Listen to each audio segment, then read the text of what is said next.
never imagined desire could burn quietly, tucked behind cordial smiles and polite dinners. My name is Roman. I'm 32, unmarried, a real estate photographer by trade.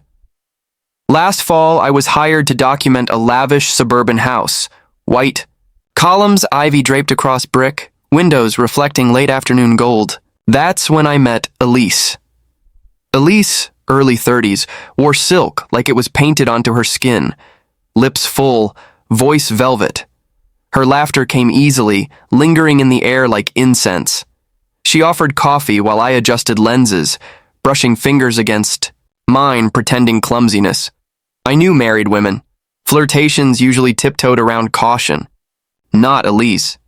She danced along boundaries. That morning, her husband, Gregory, was installing security systems. Next room, drilling walls, completely unaware of the symphony happening in glances. Elise leaned against the kitchen archway, eyes steady, on me while sipping espresso, not a word spoken, yet her stare told novels. Every blink promised danger.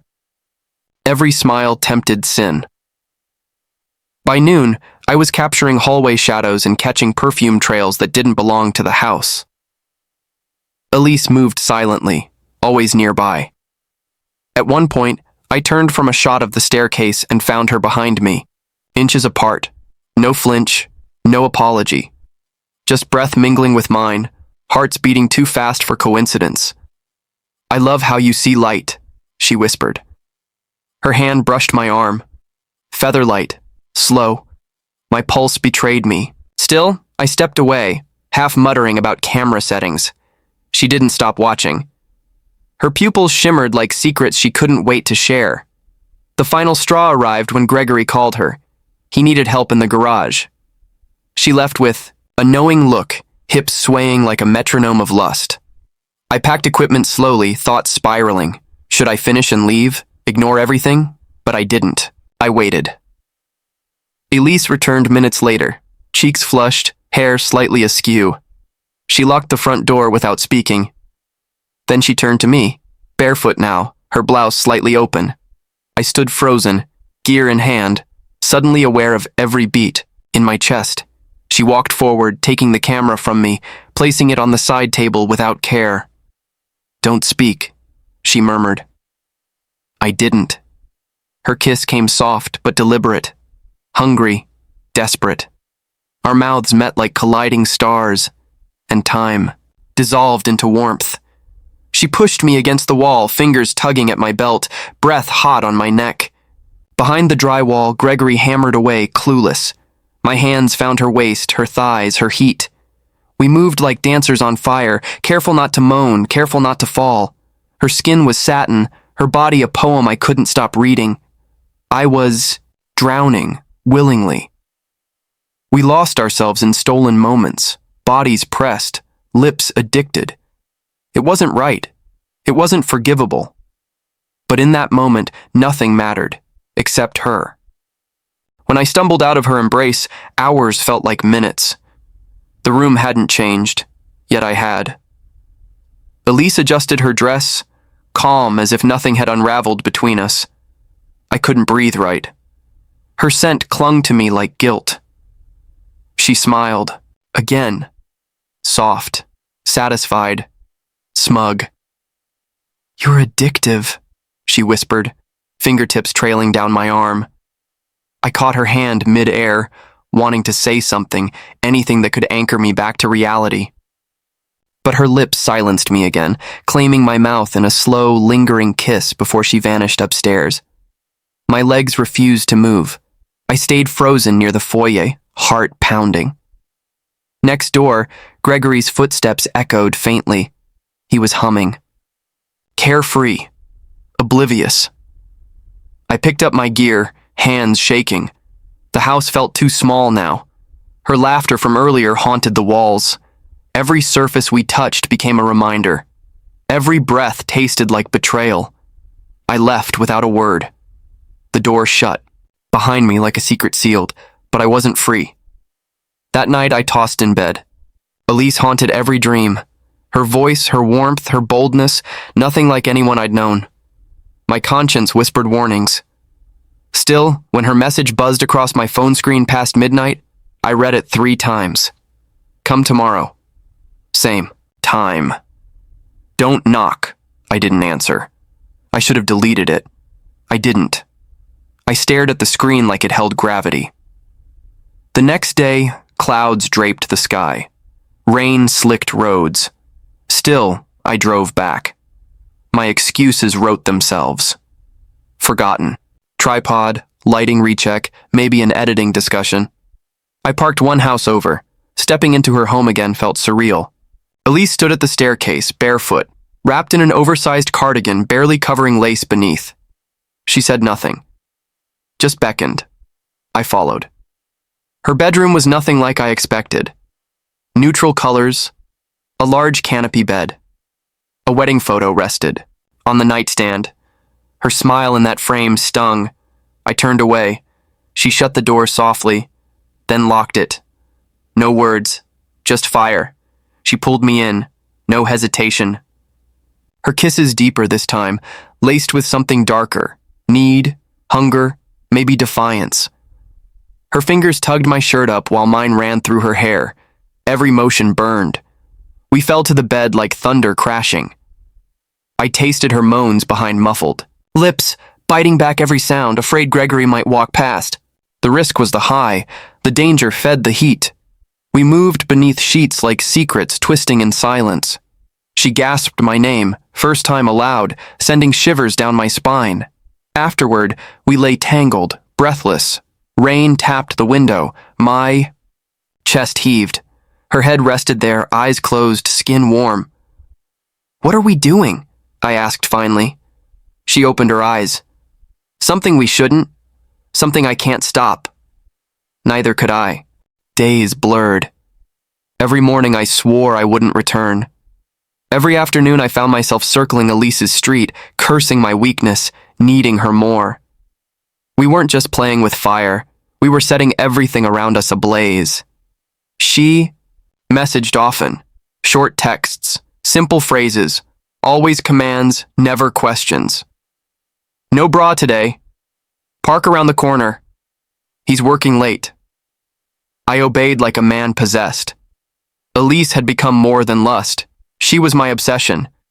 I thought about her constantly, the tilt of her head, the way she whispered filthy things into my neck, how she laughed when I lost control. With Elise, I wasn't myself. I was raw, unfiltered, addicted. One afternoon, I arrived to find her in the backyard, sundress clinging to her thighs, wine glass in hand, sunglasses hiding her eyes. She didn't speak, just pointed to the lounge chair beside her. I sat. "You ever think about stopping?" she asked, swirling her drink. I hesitated. "Every day. But you won't." "No," I whispered. Her fingers slid across my knee, slow like honey. "Neither will I." We kissed beneath open sky, neighbors watering lawns, children shouting. Blocks away. Somehow that made it hotter. We risked everything with every stolen moment. When we slipped indoors, her dress was already undone. She guided me into the laundry room. Tight, dim, dangerous. Washing machine vibrated behind us as she bent forward, hips pressed against cold metal. I didn't ask. I didn't think. I devoured her, silent growls escaping my throat as she bit her fist to keep from crying out. Afterward, we cleaned up like nothing happened. She adjusted her straps. I buttoned my shirt. We never said goodbye anymore, only looked. One day, things changed. Gregory invited me inside. It was raining again, same silver drizzle Elise once called lover's weather. I'd arrived to collect a contract, something business-related. Before I could knock, Gregory opened the door with a grin. "Come in. Elise is just finishing upstairs." I froze. My heart nearly stopped. He led me into the living room. We sat. I tried to avoid his gaze, tried not to picture his wife on her knees just 2 nights ago, mouth wrapped around my sins. My stomach twisted. "You're good at what you do," Gregory said. Elise won't shut up about the photos. She says, "You capture things others miss." I forced a smile. "I appreciate that." She walked in then, Elise, with wet hair, innocent expression, wearing the same lips that ruined me. She kissed Gregory's cheek. "Sorry, had to rinse the conditioner," she said, flashing me a flicker of a smirk. My pulse roared.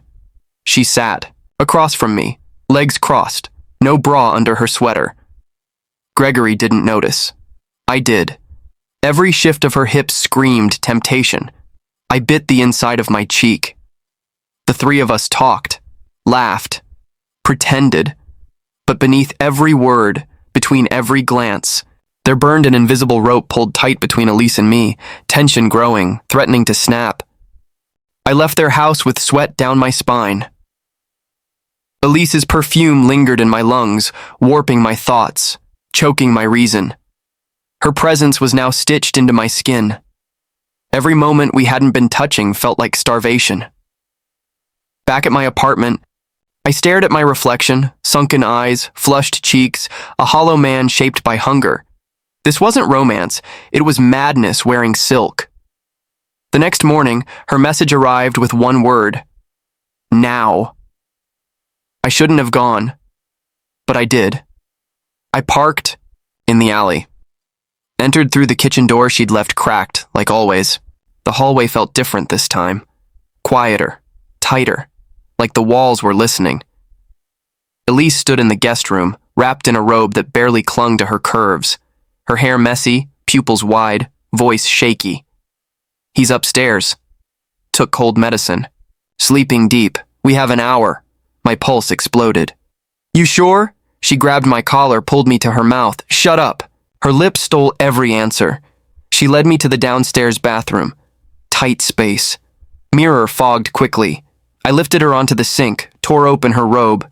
She arched into me, breathless, wild.